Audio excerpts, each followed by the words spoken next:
for us to talk about three-dimensional space, we're going to extend our studying of x and y Cartesian coordinates, or maybe even polar coordinates, extend that and introduce another axis, or another variable called a z-axis. Okay. So in talking about three dimensions, I guess I'm going to have to take pictures of this.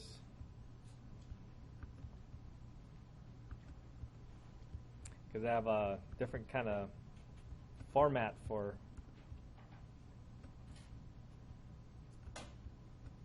today's lecture, and that I'm using Mathematica. So our objective for today is it's going to go kind of maybe in order, maybe a little bit out of order from the textbook's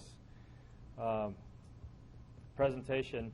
We're going to take a look at three-dimensional space and the distance formula and the equations of some basic graphs, the sphere and the cylinders. And I put cylinders in quotes because when you think of a cylinder, you think of like a can, right? But I want to say that the word cylinders, when we're talking about this from an analytic geometry point of view, is not necessarily restricted to just cans. It could mean something else also. Okay. So this is probably going to take up hopefully about half the class, and then the other half we'll start talking about vectors. All right. So when we talk about the Cartesian plane with the xy axis, we learned to split this up into quadrants, right? Remember that?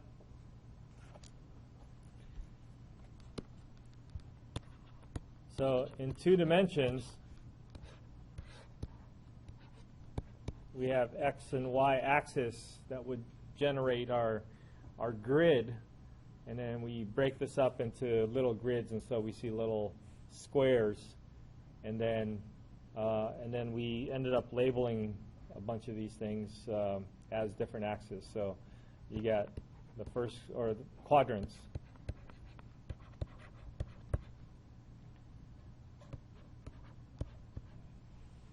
So the first quadrant is when x and y is positive, and so we kind of see this in the context of trig, but you probably should have noticed this even before trig. Instead of just saying sine and cosine are both positive, we can just say x and y are both positive. X, y are both positive in the first quadrant. And the second quadrant, we start introducing the negative. So x is negative here, and y is positive. And then the third quadrant, they're both negative. And the fourth quadrant, the x is positive, and the y is negative. So a couple of questions come up here. If we're going to extend this to now 3 dimensions, right now we have 2 dimensions, we're looking at the x direction and the y direction. If we extend this to 3 dimensions, how many spaces are we going to have? Any ideas? Do you understand what I'm asking? Yeah. 6? 10? 8? So let's take a look.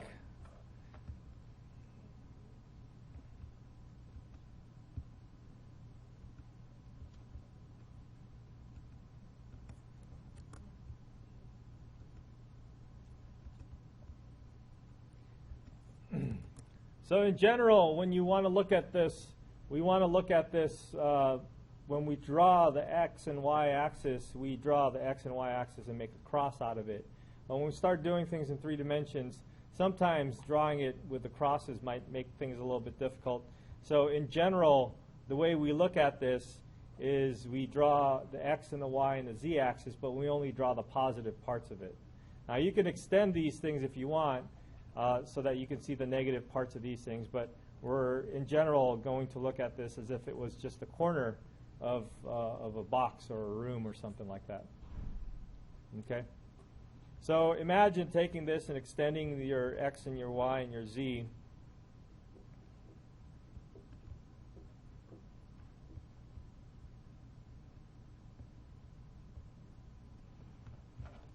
And we can think about extending your x and your y and z just by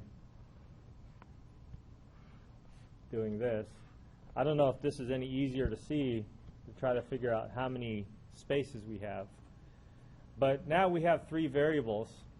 We can look at the front part of this where where all three, x and your y and your z, are all bigger than 0. So we could take a look at that one space over there. And then we can look at when x is equal to 0. How should we do this? When x is less than 0, and then y is bigger than 0, and z is bigger than 0. So that's another space. And then if you look at trying to make how many combinations, I don't know if you guys know too much probability, but I have 3 variables, and each of those variables can either be less than 0 or bigger than 0, and that's going to create a space. So if we count out how many possibilities we have, we're actually going to have 2 to the, since there's 2 because there's 2 choices for each, raised to the 3rd power since there's 3 variables to choose from. And 2 to the 3rd is equal to 8. So that's one way to look at it. The other way to look at it is here. Let me see if I can recreate this.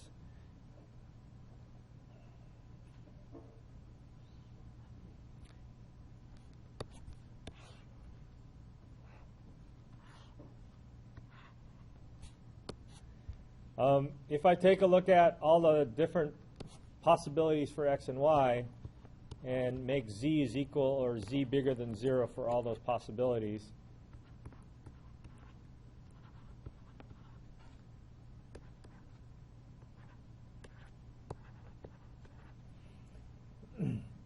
if you look at these possibilities, these things look like the quadrants. First quadrant, second quadrant, third quadrant, and fourth quadrant.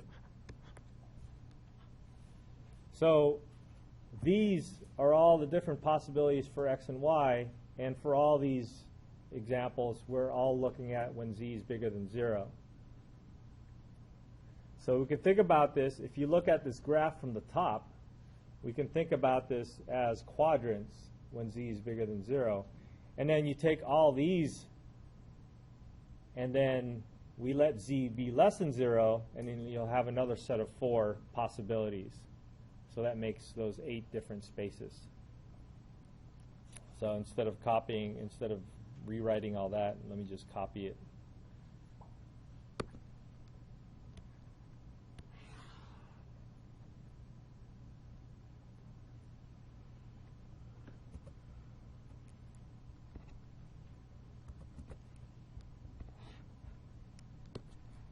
So a bunch of z's less than 0.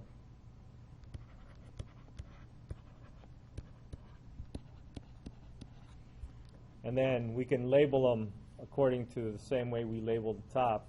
This would be 4, this would be 5, 6. How do you do 6? VI. Oops. 7, VII, and 8. So we don't call them, of course, since there's 8, we don't call them quadrants anymore. We call them octants. So there's 8 octants.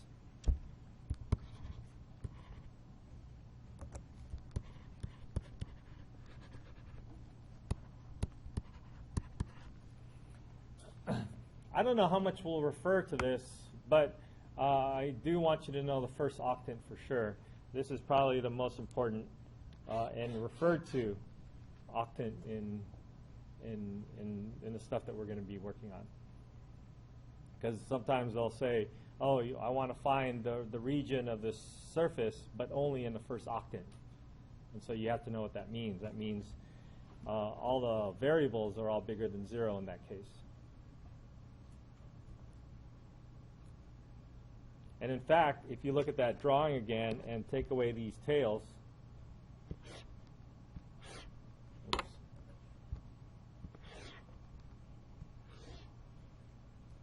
this drawing kind of focuses on the first octant, the octant that's kind of like right in front of you. Okay? And then, so labeling the other octants is not that big of a deal. I just want you to make sure you know what the first octant is. All right. So that's the beginning of our visualization. Sometimes it might be good to look at the planes so that you can see the planes separating the octants. You can take a look at it from the top, and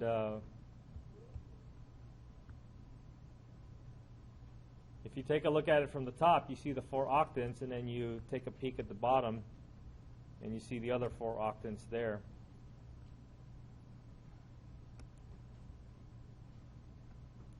So these planes that cut through these axes and separate it are called the coordinate planes.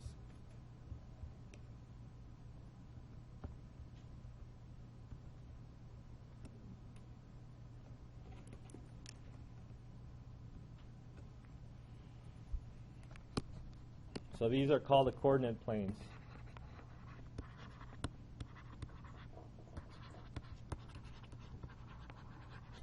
And just like we say the x and y axis, we can say the x, y, and z axis, and then when we refer to the coordinate planes, we can actually refer to them as a plane that covers which 2 axes, because these planes cover 2 axes at a time, the coordinate planes.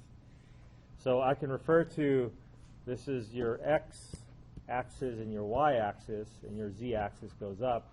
That's how we usually want to visualize it. And so this, for example, is the plane that passes through the x and the y axis. So we would call this the xy plane. And likewise, you can try to figure out the other planes. Like this one, the blue plane over here, covers the x and the z axis, so this is the xz plane. And then the yz.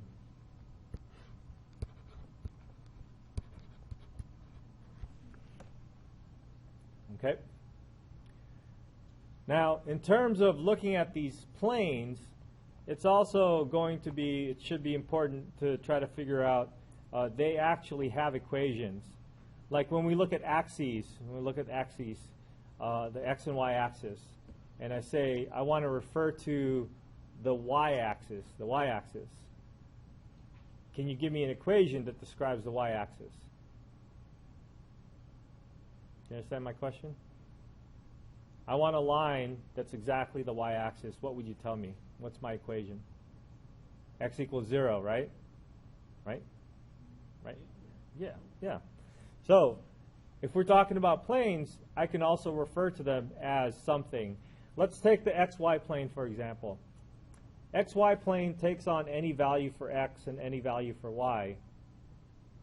Does it take on any value for z? Z is equal to 0 is the only possible z value you can take, regardless of what x and y is. If I pick a point on this plane, I'll have some x value, some y value, but z is going to be 0, regardless. So the equation I can write for this, I can actually write an equation. The plane, the xy plane, can actually be described by an equation z is equal to 0. And if you look at that with respect to how you describe the equation of the x-axis or the y-axis in 2 dimensions, it's really just the other variable equal to 0, right? Because you're allowing any value for the x-axis, you're allowing any value for the x, but y is going to have to be 0. So that's the same deal if you think about it that way. So the xy plane can be written as an equation what? X equals 0. Doesn't matter what y and z. Y and z are taking any value, any of the infinite values on that plane, but for sure x is going to have to be equal to 0. And then likewise, your xy plane your xz plane, sorry, is a y equal to 0 equation. So already we're coming up with equations. And so one neat thing about this graphing calculator program I have is that I can literally just type in these equations the way I just wrote them. Z equals 0, y equals 0, and x equals 0. And if I graph them, I'm going to get my coordinate planes. If you look at the colors also, the x, y plane is z is equal to 0. That's the purple one. I don't know if you guys can see the colors very well. But if I might change the colors a little bit, I don't know if that made a difference. But in any case, having these graphs would allow me to, I can use like fancy dotted colors and rainbow colors.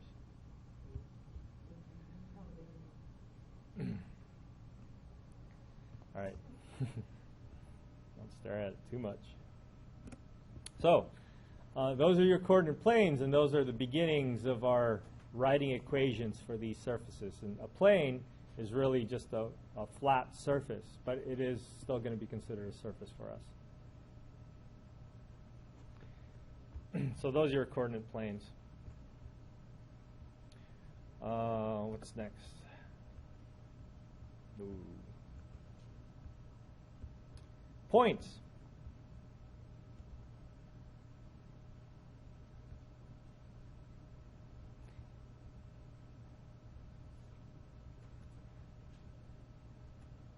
So a point, just like you have x, y, you can describe a point in 3 dimensions with x, y, z, x, comma, y, comma, z with parentheses. And where are my points? These are my points. Find these points.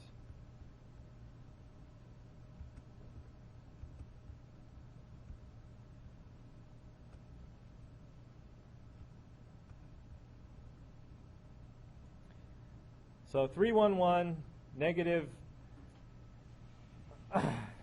2, 1, 3, negative 2, negative 1, negative 3. Looking back in your notes a few pages ago, I said it wasn't that big of a deal to remember the octants.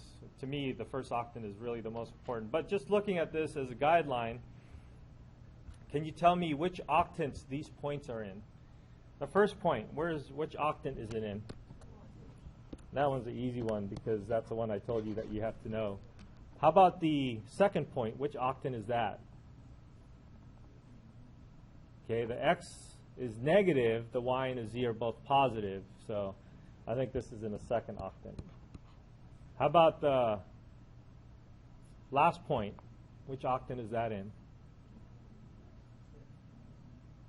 Is it the last one? I think it's the 7th one.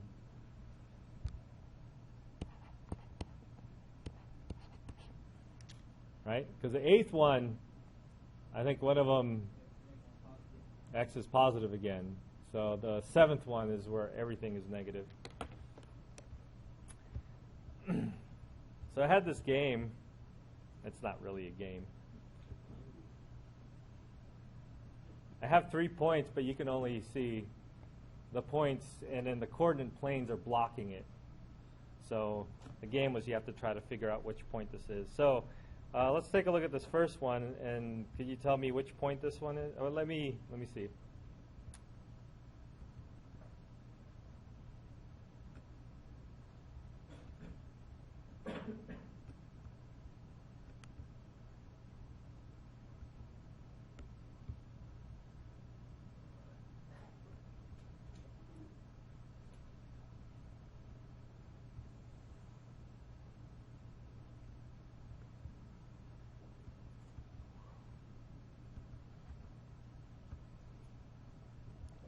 So I'm going to take this graph and just twist it around a little bit and to try to reveal the points.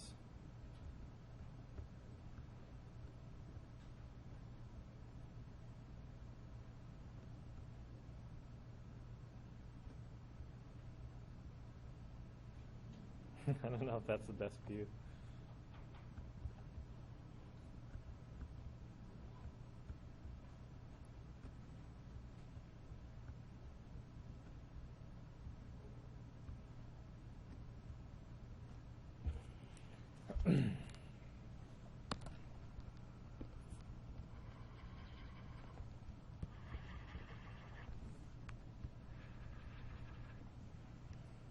No, that's all messed up now.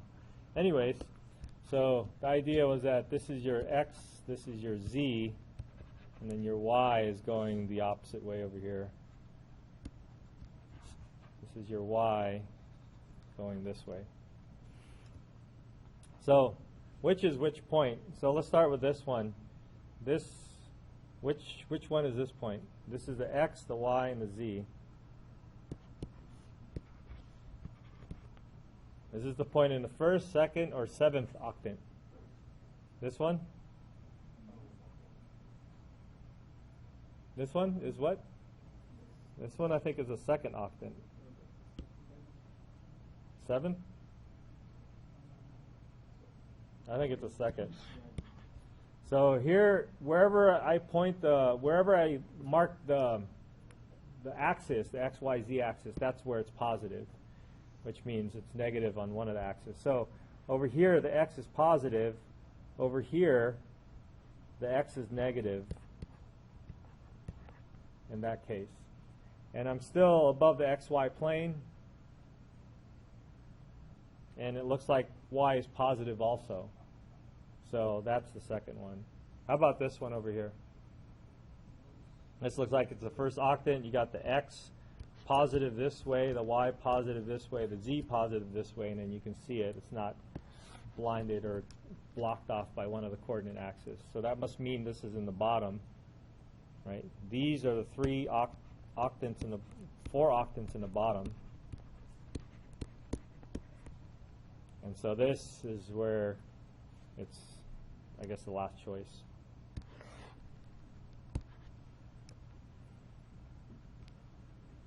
Okay, so these points can just march along the x, along the y, and along the z, just like we've done in 2 dimensions, except now we go up and down in 3 dimensions. We introduce another direction. Any questions? All right, so that's how we can represent points in 3 dimensions.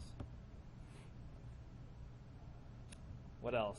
We have distance.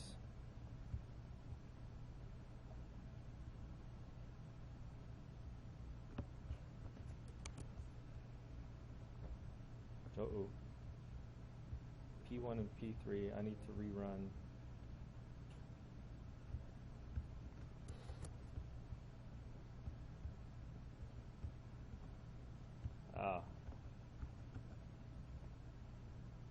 Should have been running these things.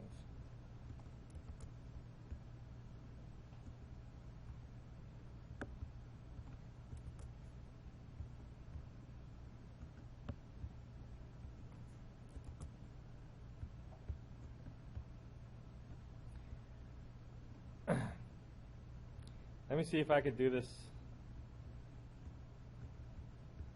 without the graphs. So, what would be a good view? Maybe like that.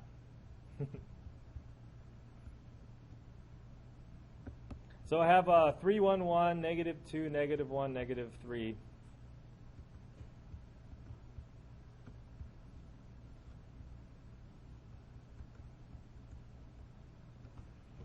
And let's say we're interested in finding the distance between these 2 points.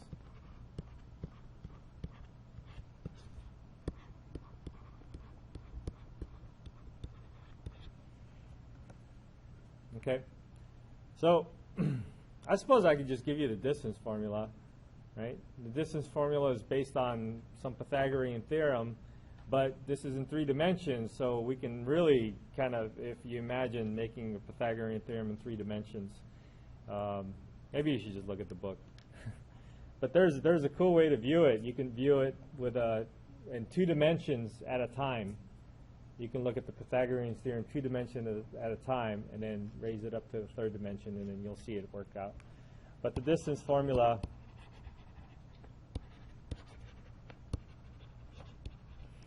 actually, I think I have the distance formula somewhere, don't I? Yeah.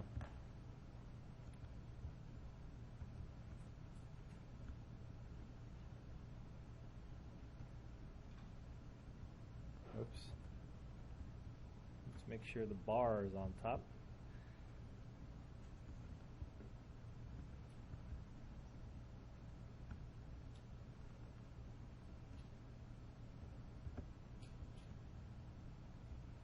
So the distance formula is given by kind of like that Pythagorean theorem, except you have a third dimension, so we just tack on, you know, plus the z minus z2 minus z1 quantity squared business, and then that'll take care of the third dimension.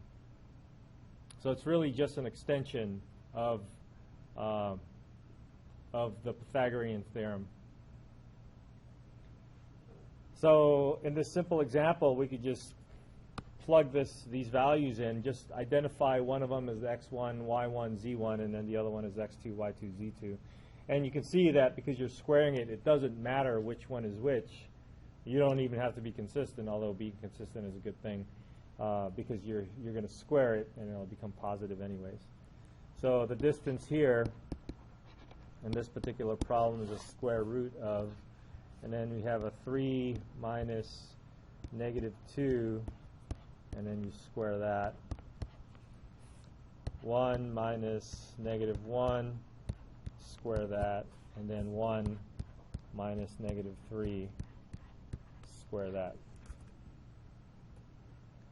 So we have, this is going to be 5 squared is 25, plus 2, that's 4 squared, and then a negative 3, this is 4, so that's 16, I think. Right? And 45.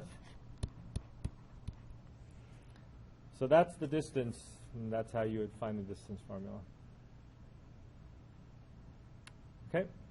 Any questions? I think there's some geometry books that talk about finding distance in 3 dimensions, and they have midpoints and stuff like that. We won't need to know midpoints, but this is just a formula to remember. Okay.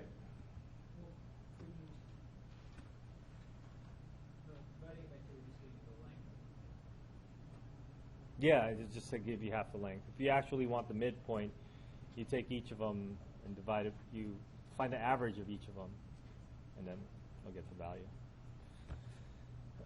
All right. What's next? Let's see. I think that's it for. Oh, here's a progression of finding the distance if you want to just see it visually. So what you could do is you can first take a look at the shadow that this would have, not exactly on the xy plane, but parallel to the xy plane, so that it remains two-dimensional. So you're kind of looking at this from a two-dimensional point of view. And then from there you introduce another line.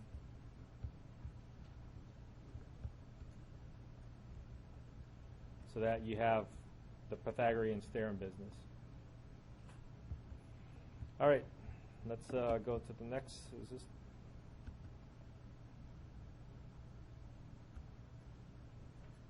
Spheres.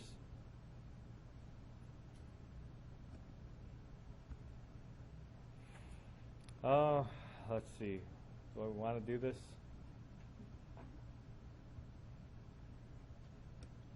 What if I just tell you the equation of the sphere?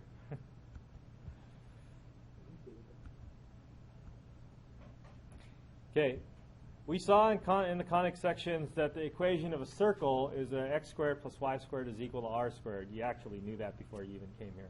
But if we want to go up another dimension, we have a similar story. We have, except we're raising it up to another dimension, so we have another variable involved. So an equation of a sphere centered around the origin is going to be x squared plus y squared plus z squared. Now we have that third variable, z squared, is equal to r squared. Okay, we can shift the center to a different point in space if we want, and we'll do that when we start studying this thing called quartic surfaces at the end of chapter 12. So let's not worry about doing the shift. But you know how the shift in a circle happen in 2 dimensions. There's like x minus x naught in the parentheses. You'll see that it's going to be the same deal with a sphere.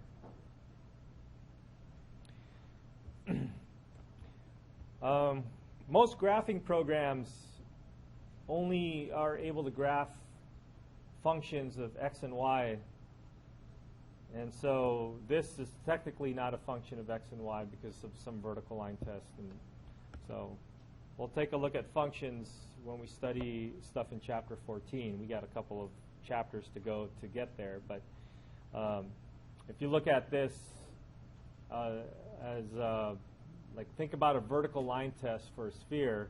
If you draw a line through a sphere vertically, you're going to hit a couple of points, so it's not going to satisfy your function property, just like a circle doesn't satisfy the function property, right? All right. There's really not much else to talk about in terms of a sphere, so let's move to your other shape, cylinders.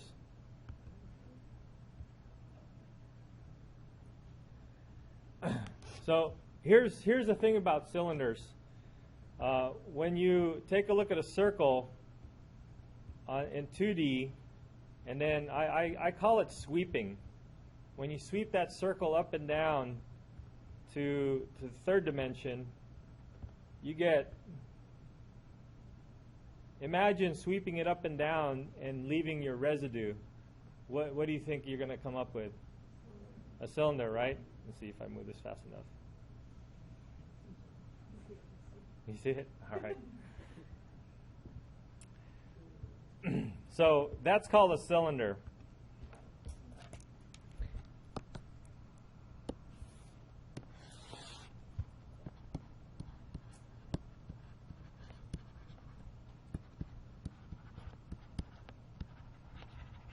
If you take x squared plus y squared is equal to 1, we stop a minute and say, hey, wait, that just looks like a circle, right?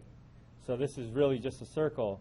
But then if you look at this in 3D, this is a circle, and what can you say about the z component of this circle?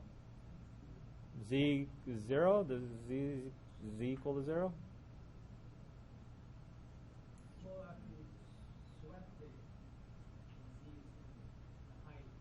Z is the height, right? So the answer I was looking for is z can be anything, right? So what happens here is that in 3D, this thing just sweeps up and down, and then you get the cylinder. Because there's no z component here, it's saying just draw it in 2 dimensions and then sweep it along the z-axis, and this is what you would get. So in fact, if you draw the x, y, z axis here,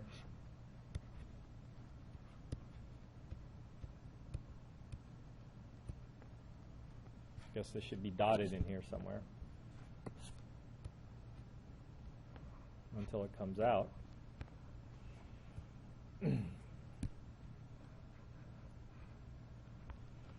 Then you have a cylinder.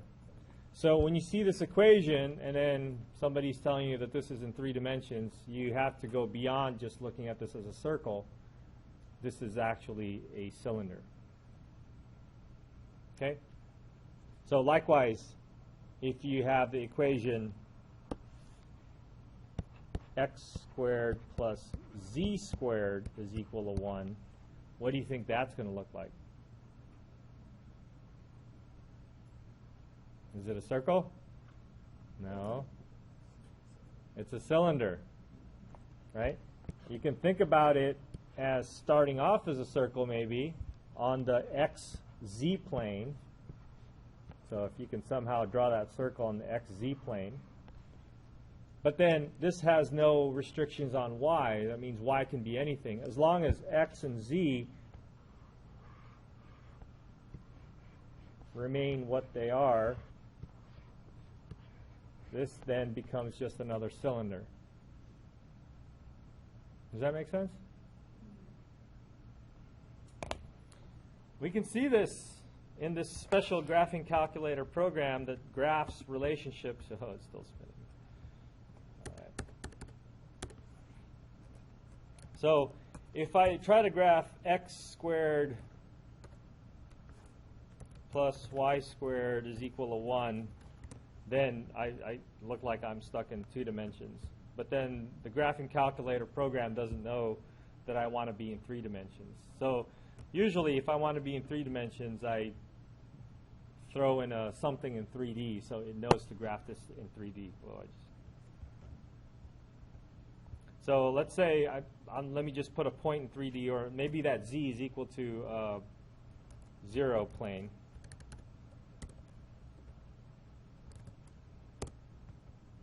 Oh, it's still spinning. All right, calm down. And then maybe I'll just take that out. So now that x squared plus y squared is equal to 1 is not just a circle in 2 dimensions now. If I want to be in 3D, it's in 3D. And then what was the other graph? The other graph was x squared plus z squared is equal to 1. Oops, let's actually visualize it. Now it looks like one of your volume problems in Calc 2, the intersection of 2 cylinders. You guys remember doing something like that? I always like to, I haven't taught Calc 2 in a long time, but when I do, I always like to throw that problem in, because this intersection between these two cylinders is really, really hard to visualize. Unless you have a graphing program like this, and then it looks like you can turn it from different points of views and think about a couple of tunnels. I was in Washington, D.C. the other day, or not the other day, some time ago, in one of the subway systems.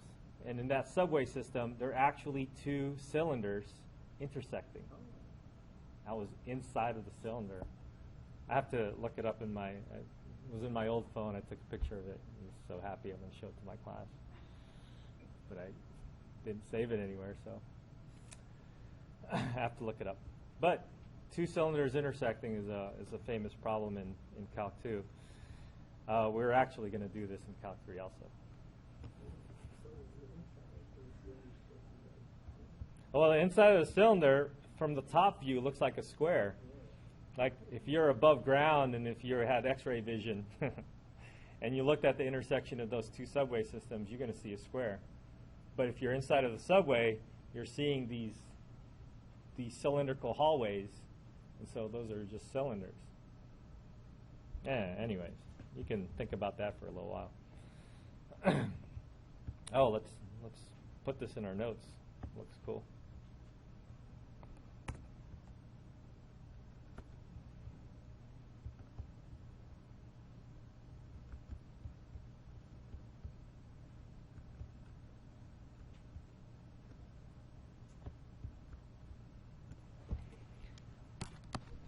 So these are the 2 cylinders,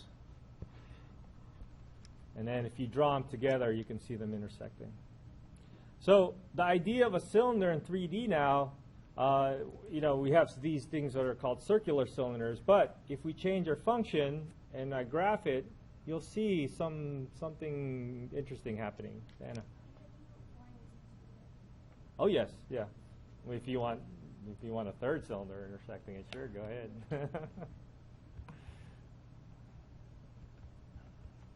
Sure, why not? Y squared plus z squared is equal to 1. And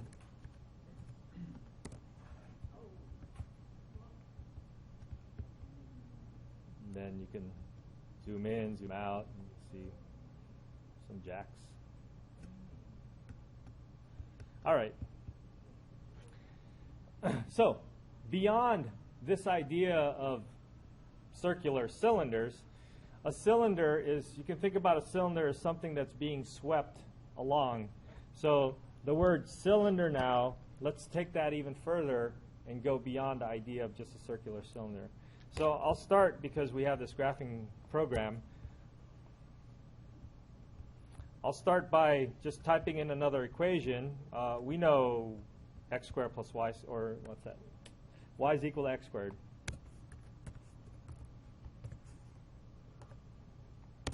We know that that's a parabola, right? Now imagine I say I want to graph this y is equal to x squared. I want to graph this in 3 dimensions. There's no z, right? So what do you think is going to happen to this parabola? It's going to get swept up and down, and so you imagine this thing going up and down. So let me introduce another, to make this a 3-dimensional graph, let me introduce another z is equal to 0. And then we don't need to see that, so let's just hide it. And then now it's a parabola that's being swept up along the axis that's missing. There's no z in our equation, so it must be getting swept up and down the z-axis.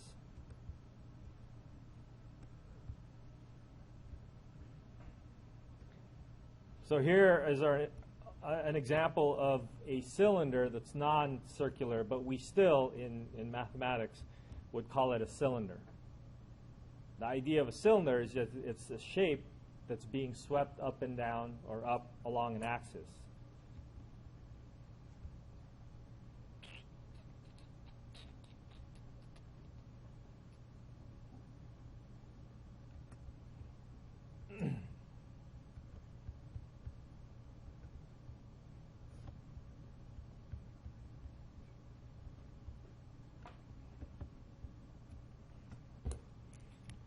So we have, oh, I'm going to type it.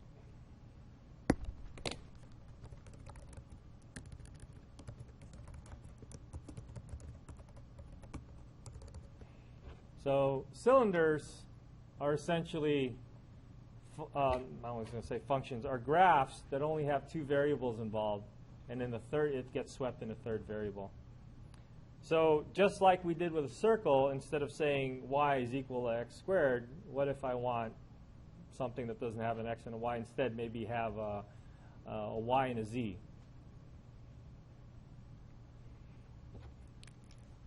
So let's say I wanted z is equal to y squared. How's that going to look like? So I would try to draw the XYZ plane, or XYZ space, XYZ. And along the y and the z, I would have a parabola. Now, my y is the independent variable, and the z is the dependent, so this is opening up along the z. So temporarily, if I think about not looking at the x-axis, just looking at the yz, I would have a parabola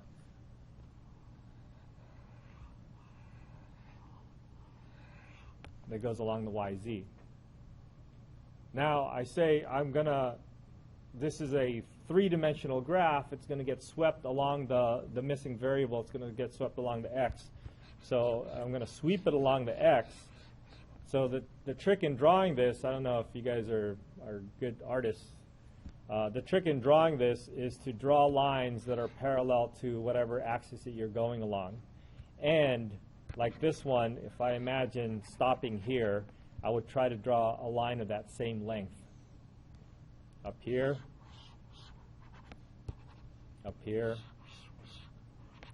same length, and then I would draw the shape of that parabola. So now it looks like a parabolic trough. Another shape that you guys might have seen in Calc 2. There's a trough, you fill it up, it's enclosed. You enclose it, you fill it up with horse feed, and your horse feeds it. And then you fill it up with water. What's the pressure of the water along the side of the, something like that. I don't know what you guys did in Calc 2. Okay.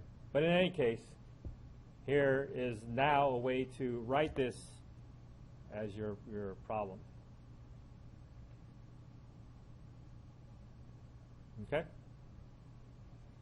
So what's cool is that you can make other shapes, like a cooler type of function might be the sine function. Let's go along the z still. So z equals sine x. Let's zoom out a little bit.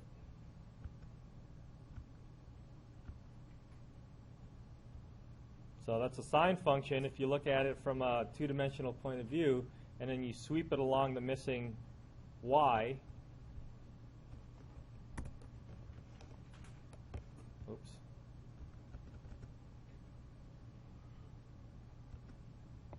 And then you have, what are those things that they have in the rooftops?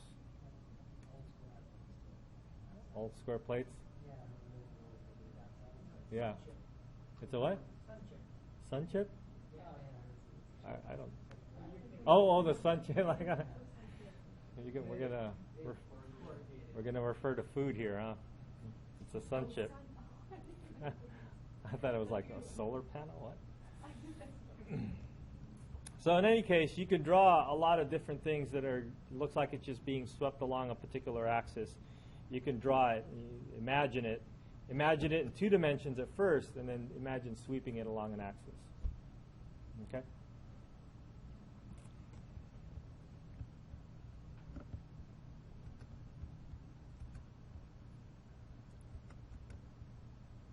So it doesn't have to be restricted to circular cylinders. It doesn't have to be parabolic cylinders, restricted to that. It could be any shape that you can imagine in 2 dimensions, any graph that you might have worked with in 2 dimensions. And then if you put it in the context of 3 dimensions, then you just sweep it along the missing variable. All right. Okay, any questions? Kind of fun, huh? Yeah. Imagine drawing this by hand. You should work and see if you can draw this by hand. Any of these graphs. The sun chip. Speaking of, we're going to be talking about Pringles pretty soon. Well, maybe later. But just talk about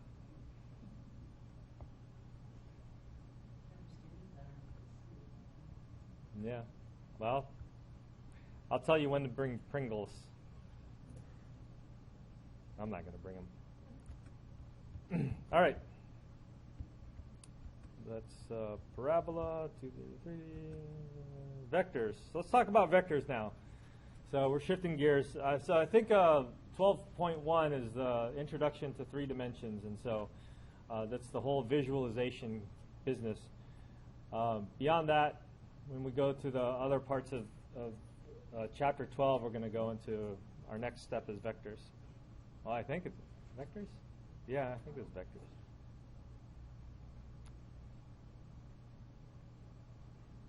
Oh, wait, these are applications. They're not vectors yet. Are you guys writing this down? Don't write down.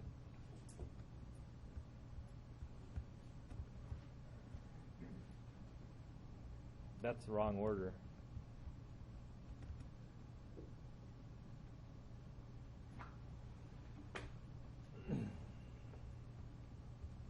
All right, shifting gears, we're going to go talk about vectors. And let's see how far we can get with this information. We're going to look at vectors. It says 2 dimensions here, but really we could take a look at vectors in 2 or 3 dimensions, and even higher dimensions for that matter. But we'll talk about addition and subtraction. If you've had any physics, I think the 150, you should know about vectors already. Not 150, 250. Yeah. Motion and kinetics, stuff like that. They talk about vectors. So if you've had that kind of physics, then you're pretty much all set. If not, then this is what we're going to be talking about. So what's a vector again? Magnitude and direction. It's a line segment with a magnitude and direction, a quantity with a magnitude and direction. Magnitude and direction are the important things. So we'll talk about vector in 2 dimensions, but we'll carry it over to 3D and talk about that.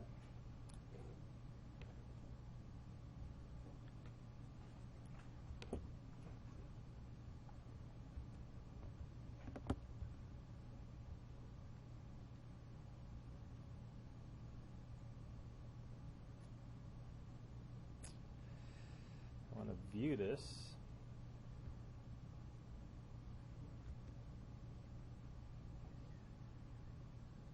Where's my view?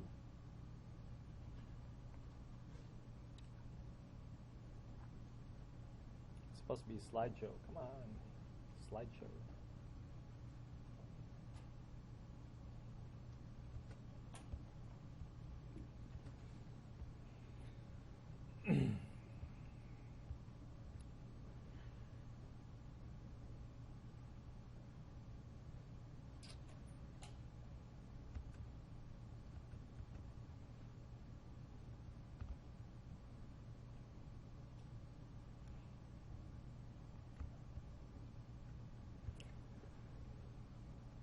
A vector is a directed line segment. It has 2 important characteristics. It has a magnitude, the length of the vector, and a direction, the direction in which the line segment is pointing.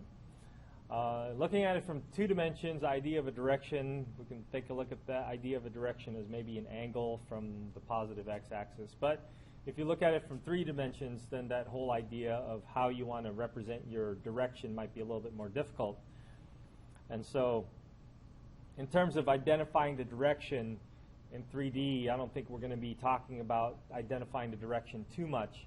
But what is important for us is to identify a vector and know when a vector is the same vector as another vector, because if it has the same direction and magnitude, then it's the same vector. What I mean by that, and looking at this just from a 2-dimensional point of view, is that I might have a vector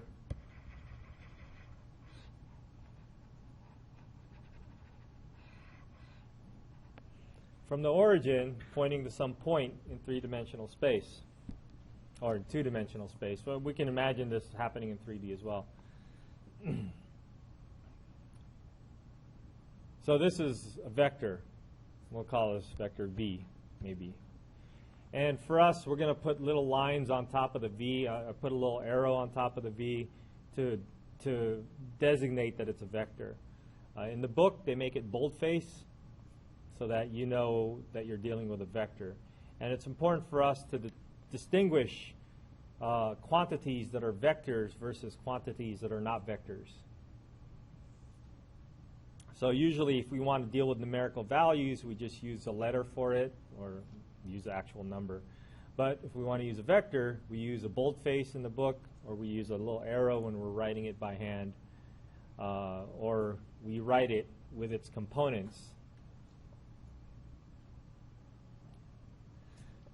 So the deal is that if you take this vector and move it somewhere,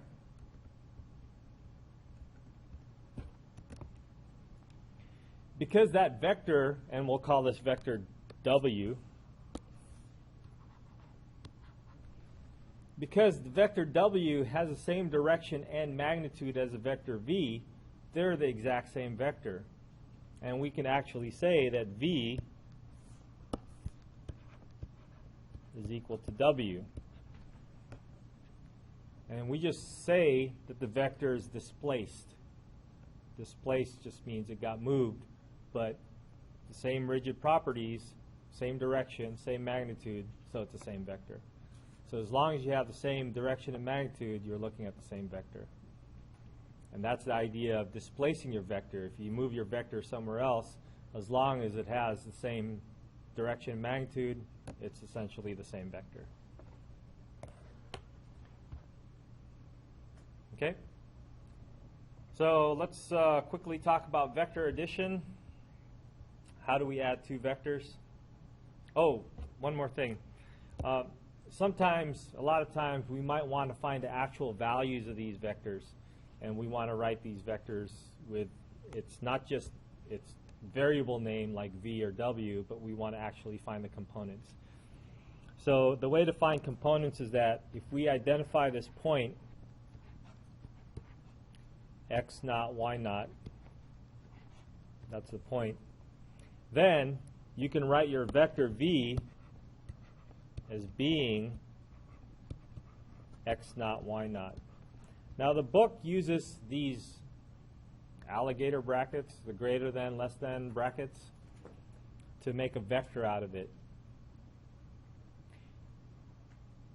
But to me, I would accept this vector notation where you use parentheses just like you would use a point.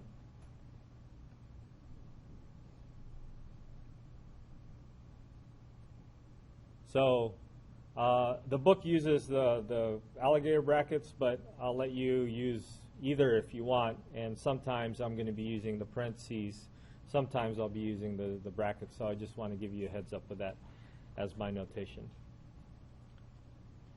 Okay, so one of the activities is sometimes to resolve a couple of vectors. So let's say this vector over here, the vector w, starts from x1 comma y1, and then it ends over here at x2 comma y2. By the way, where the vector starts is called a tail, and where the vector ends, its arrow, tip arrow, is called the head. So what can you say about these 2 points that connect w, and knowing that v is equal to w?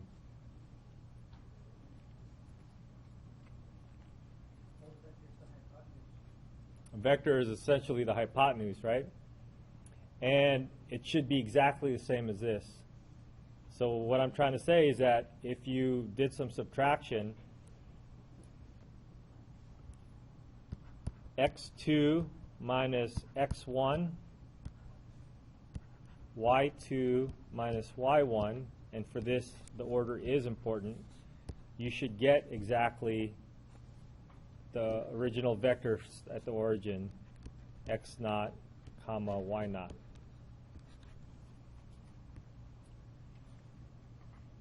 Okay? So I know there's no numbers here. I don't know if you guys are getting confused because there's no numbers. I'm using variables. But this distance over here from x1, y1 to x2, y2 is exactly this distance over here, connecting from 0, 0 to x naught, y naught. Okay? That's called resolving a vector. And we're out of time, so we're going to talk about this a lot more with a lot more detail and go to the addition, subtraction, and all the other things that we can do with vectors next time. All right? All right. See you guys on Monday. Have a good weekend.